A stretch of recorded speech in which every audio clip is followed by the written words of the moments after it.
आज का हमारा टॉपिक है पोलावरम प्रोजेक्ट क्या है। ठीक है, तो पोलावरम प्रोजेक्ट के बारे में हम डिटेल में डिस्कस करेंगे कि इसमें क्या है, इसमें प्रॉब्लम्स क्या है और ये क्यों अभी न्यूज़ में चल रहा है। तो ये सभी एग्ज़ाम्स के लिए बहुत ही इम्पॉर्टेंट हो जाता है, जैसे यूपीएससी, पीएससी, एसएससी, रेलवे। इसीलिए हम आज इसको डिटेल में डिस्कस करेंगे, हिंदी और इंग्लिश दोनों ही लैंग्वेज में। तो चलिए स्टार्ट करते हैं।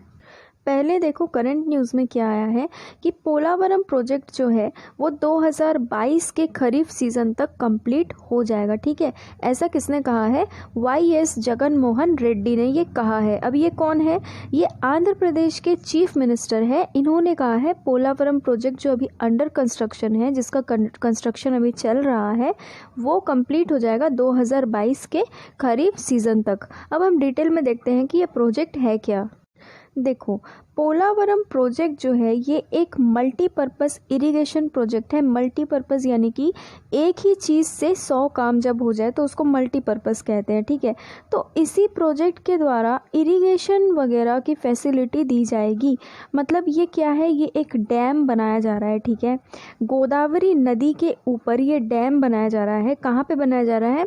आंध्र प्रदेश में बनाया जा रहा है, वेस्ट गोदावरी डिस्ट्रिक्ट और ईस्ट गोदावरी डिस्ट्रिक्ट में, जो कि पोलावरम विलेज के पास है। पोलावरम नाम के गांव के पास ये डैम बनाया जा रहा है। ये मल्टीपर्पज़ डैम है। मल्टीपर्पज़ इसको इसलिए कहा गया है क्योंकि इससे इरिगेशन यानी कि सिंचाई के काम में लाया जाएगा इसके पानी को।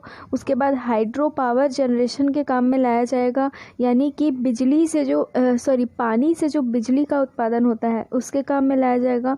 फिर ड्रिंकिंग वाटर फैसिलिटीज़ दी जाएगी ईस्ट गोदावरी, विशाखापट्टनम, वेस्ट गोदावरी और कृष्णा डिस्ट्रिक्ट्स को। ये सारी जगह आंध्र प्रदेश में है, तो इन जगहों को पीने के पानी की फैसिलिटीज़ भी इस प्रोजेक्ट के द्वारा दी जाएगी। तो आप समझ गए, मतलब ये आंध्र प्रदेश के पोलावरम विलेज के पास गोदावरी नदी के ऊपर एक डैम बनाया जा रहा है। पोलावरम प्रोजेक्ट इसका नाम है।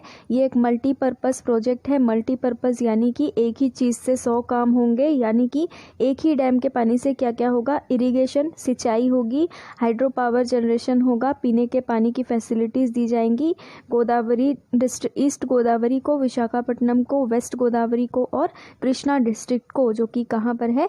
आंध्र प्रदेश में है। ठीक है, इस प्रोजेक्ट के द्वारा क्या होगा? एक राइट कैनाल के थ्रू कृष्णा रिवर बेसिन में भी पानी का ट्रांसफ़र किया जाएगा। देखो, अगर इतना बड़ा पोलावरम प्रोजेक्ट बनाया जा रहा है, इतना बड़ा डैम बनाया जा रहा है, तो जाहिर सी बात है कि पानी भी बहुत ज़्यादा होगा वहाँ पर। ठीक है, रेन वाटर हार्वेस्टिंग भी होगी वहाँ पर। ठीक है ना, रेन वाटर हार्वेस्टिंग यानी कि बारिश के पानी को भी जमा किया जाएगा। तो इससे इनडायरेक्टली किसको फ़ायदा होगा? डायरेक्ट फ़ायदा तो चलो पीने के पानी के लिए, उसके बाद पावर जनरेशन के लिए हो रहा है, वो समझ में आ रहा है। इनडायरेक्टली भी इसके फ़ायदे होंगे। कैसे होंगे? देखो, पिसीकल्चर में बहुत ज़्यादा फ़ायदा होगा। पिसीकल्चर क्या होता है? फ़िश होती है ना, मछलियों का प्रोडक्शन बहुत ज़्यादा किया जा सकता है, उनकी ब्रीडिंग की जा सकती है। कैसे? अगर पानी होगा तो मछली की ब्रीडिंग भी अपन कर सकते हैं ना, तो पिसीकल्चर को बहुत ज़्यादा फ़ायदा मिलेगा। पिसीकल्चर कर सकते हैं वहाँ पर। ठीक है, और अगर देखो, लोग पानी वाले स्पॉट्स में बहुत ज़्यादा जाना पसंद करते हैं, मतलब कि जैसे लेक हो गए, ठीक है, रिवर्स हो गए, उनके आसपास देखना आप टूरिस्ट स्पॉट बन ही जाता है। जैसे ठंड में पिकनिक मनाने चले गए ना, ऐसा होता है, बहुत ज़्यादा लोग पसंद करते हैं। तो अगर ये पोलावरम प्रोजेक्ट कंप्लीट होता है तो ये टूरिज़्म को भी बढ़ावा देगा। ठीक है, तो टूरिज़्म को बढ़ावा मिलेगा तो क्या होगा? इनडायरेक्टली किसको फ़ायदा होगा? अनएम्प्लॉयड लोगों को फ़ायदा होगा, क्योंकि जहाँ पे टूरिज़्म होता है वहाँ पे लोगों को कामकाज भी मिलता है ना। तो देखो, पिसीकल्चर एक इनडायरेक्ट फ़ायदा हो गया, उसके बाद टूरिज़्म भी एक इनडायरेक्ट फ़ायदा हो गया इस डैम के, इस पोलावरम प्रोजेक्ट के बनने से। उसके बाद इस प्रोजेक्ट को 2014 में नेशनल प्रोजेक्ट का स्टेटस, नेशनल प्रोजेक्ट का दर्जा दिया गया था यूनियन गवर्नमेंट यानी कि हमारी केंद्र सरकार के द्वारा। अब ये क्या मतलब है इसका? नेशनल प्रोजेक्ट का दर्जा, नेशनल प्रोजेक्ट का स्टेटस, इसका मतलब ये है कि अब से केंद्र सरकार 90% पैसा देगी, ठीक है।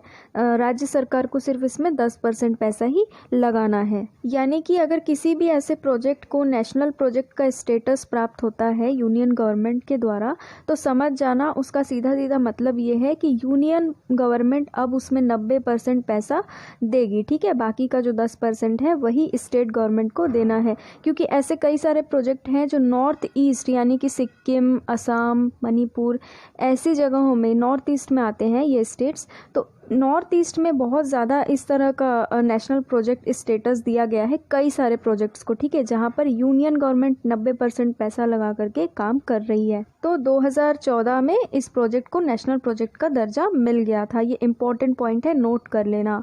अब देखो, अब इससे एक चीज़ तो क्लियर हो गई कि इस प्रोजेक्ट का कंस्ट्रक्शन जो है वो 2014 से पहले ही शुरू हो गया था और 2014 में इसको नेशनल प्रोजेक्ट का स्टेटस मिला।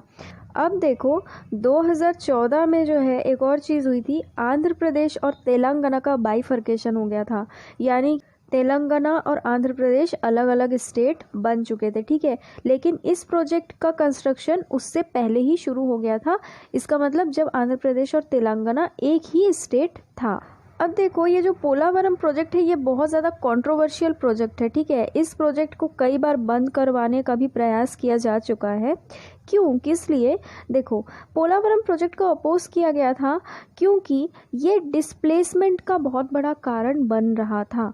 देखो, कहीं पर भी अगर ऐसा कोई प्रोजेक्ट बनाया जाता है, कोई भी प्रोजेक्ट ऐसा शुरू होता है, डैम वगैरह कंस्ट्रक्शन किया जाता है, तो उससे पहले उस डैम के आसपास जो विलेज होते हैं या जो लोग रहते हैं, ठीक है, गांव होते हैं, तो वहाँ पर जो लोग रहते हैं उनको डिस्प्लेस किया जाता है, वहाँ से उनको हटाया जाता है, ताकि देखो एक डैम अगर बन रहा है तो उसके लिए बहुत बड़ी जगह चाहिए। तो सीधी सी बात है, कई सारे लोग वहाँ पर रहते होंगे तो उनको हटाया जाएगा तभी तो डैम बनेगा। तो बहुत सारे लोगों को वहाँ से हटाया जाता है, दूसरी जगह शिफ्ट किया जाता है, ठीक है। तो ऐसा कहा गया था कि इस पोलावरम प्रोजेक्ट की वजह से कम 300 गाँव को डिस्प्लेस करना होगा। 300 गाँव, ठीक है, 300 गाँव कम नहीं होते हैं। 300 गाँव को उस जगह से दूसरी जगह हटाना पड़ेगा। ये एक कारण था पोलावरम प्रोजेक्ट को रोकने का। उसके बाद ये भी कहा गया कि इस प्रोजेक्ट को बनाने से इकोलॉजी को बहुत ज़्यादा नुकसान होगा, ठीक है ना, हमारे इन्वायरमेंट को बहुत ज़्यादा नुकसान होगा। कैसे? उन्होंने कहा कि कई सारे ऐसे जंगल, उसके बाद वाइल्ड लाइफ सेंचुरीज़ सबमर्ज हो जाएंगे, यानी कि पूरी तरह से मिल जाएंगे उस प्रोजेक्ट के अंदर। इसका क्या मतलब है? सीधा सा मतलब है, ऐसी जो फॉरेस्ट है जहाँ पर डैम कंस्ट्रक्ट हो रहा है, जहाँ पर ये प्रोजेक्ट बन रहा है, वहाँ पर जो भी जंगल है, वाइल्ड लाइफ सेंचुरीज़ है, सब कुछ बर्बाद हो जाएगा, ठीक है। और अगर जंगल और वाइल्ड लाइफ सेंचुरीज़ बर्बाद होती है तो इसका सीधा मतलब है हमारे इन्वायरमेंट पे एक बहुत बड़ा असर पड़ता है, ठीक है। तो इसी वजह से भी इसको अपोज किया गया था कि इस पोलावरम प्रोजेक्ट पर रोक लगाई जाए। तो ये मैंने 2 पॉइंट बताए। अब तीसरा पॉइंट क्या है? देखो, कुछ लोगों ने ये भी कहा कि गोदावरी बेसिन जो है वहाँ पे वाटर शॉर्टेज भी हो सकता है। गोदावरी बेसिन में बहुत ज़्यादा पानी नहीं रहता है, तो अगर ये प्रोजेक्ट बनाया जाता है गोदावरी नदी के ऊपर, तो उसका पानी आगे चल करके कम हो सकता है, पानी में कमी आ सकती है, ठीक है। वाटर स्कैर्सिटी फेस करना पड़ सकता है, यानी कि पानी की कमी फेस करना पड़ सकती है। ऐसा आर्ग्यूमेंट दिया गया था रोक लगाने के लिए, ठीक है ना। उसके बाद आंध्र प्रदेश से जो 2 स्टेट लगते हैं, छत्तीसगढ़ और ओडिशा, इनकी सरकार ने क्या कहा कि भाई आप वहाँ पर पोलावरम डैम बनाओगे तो उसके आसपास जो बॉर्डर में लगती है हमारे स्टेट की कुछ गाँव, तो उन गाँवों को भी तो प्रॉब्लम होगा, वो गांव भी तो उस पर ख़त्म हो जाएंगे, ठीक है ना, उनको भी डिस्प्लेस करना पड़ेगा। तो आप ये प्रोजेक्ट मत करो, क्योंकि आपके स्टेट के डैम की वजह से हमारे स्टेट के लोगों को भी प्रॉब्लम होगी।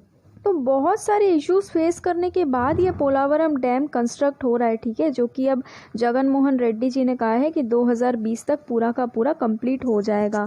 तो इस प्रोजेक्ट के जितने फ़ायदे हैं उतना नुकसान भी है, ठीक है ना। तो देखो, आज का जितना भी करंट अफेयर्स था, उसके बाद बैकग्राउंड था, फिर इश्यूज़ थे, मैंने आपको सब कुछ डिटेल में बता दिया है। फिर भी अगर आपको कोई कन्फ्यूजन या डाउट हो तो आप मुझे कमेंट में पूछ सकते हैं। Thank you.